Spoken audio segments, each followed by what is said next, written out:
Once I made it through the obstacles of being cleared to go inside, I was asked to wait at the desk of the lead investigator on the case. I might have implied I was there to give instead of receive information, but would deal with the discrepancy only if it was necessary. I was pointed to an area in a shared office space with 2 desks pushed back to back and a chair to the side for visitors. I sat in it and looked around. I wasn't sure which one was the desk of the lead detective. One desk was extremely tidy. Folders were standing upright in a file rack clearly marked in a neat print supplied by a label maker. Beside the files was a photograph of a gruff-looking man with overdeveloped chest and upper arm muscles.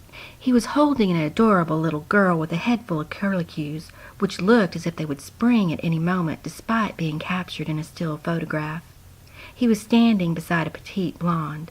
The smiles on the faces of the females were incongruous with his scowl.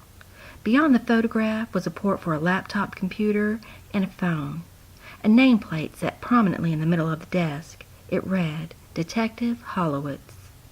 He looked so intimidating in the photo, I was hoping I wouldn't have to deal with him. He didn't appear to have learned how to share in kindergarten. The second desk was a mess. File folders were everywhere. If I had to point out a positive in the chaos, it was that this detective believed strongly in recycling. His folders were labeled in marker, then crossed out and reused. 2 piles were on either side of the desk, but this was where the organization process ended. Between those piles were scattered folders. Some looked perilously close to losing their contents.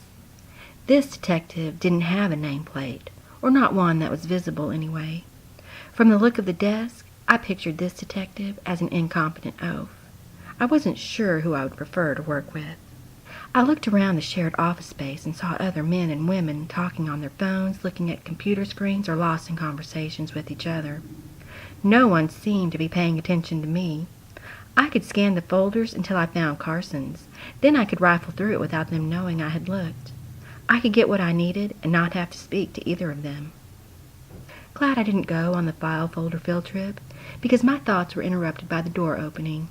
The first person through was the petite blonde from the photograph. She was wearing a snug, long-sleeved, plain white blouse with tight, hip-hugging black pants. Attached to her belt was a clip-on holder for her badge. Her gun was worn in a shoulder holster. Looking behind her, I knew I basically had 2 options. 1, jump up and bolt out of the police station, or 2, crawl under the desk. The single thing stopping me from doing either was the expression on the other person's face.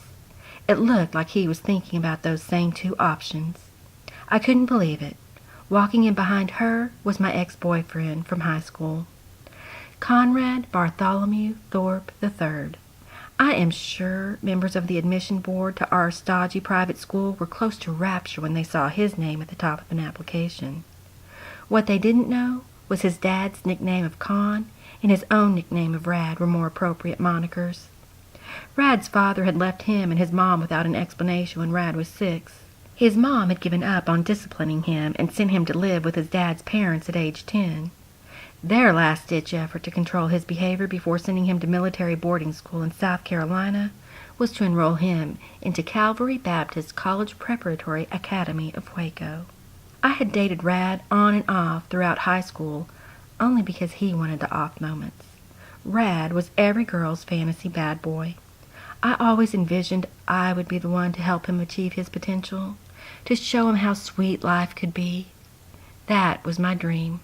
In reality, what happened was that his less than stellar behavior rubbed off on me, culminating in an experience in the media room at my house after his graduation.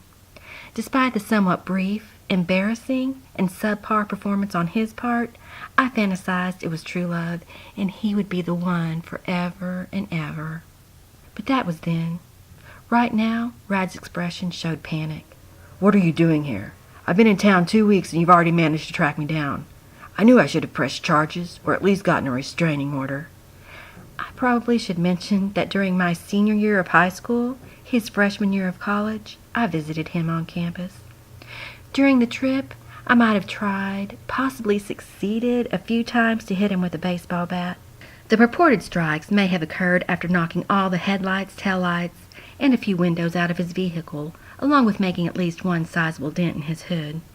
All of those alleged activities reportedly happened after I definitely found him in bed with my high school rival Roxanne. You know I had to be benched for 2 games because of that shoulder injury.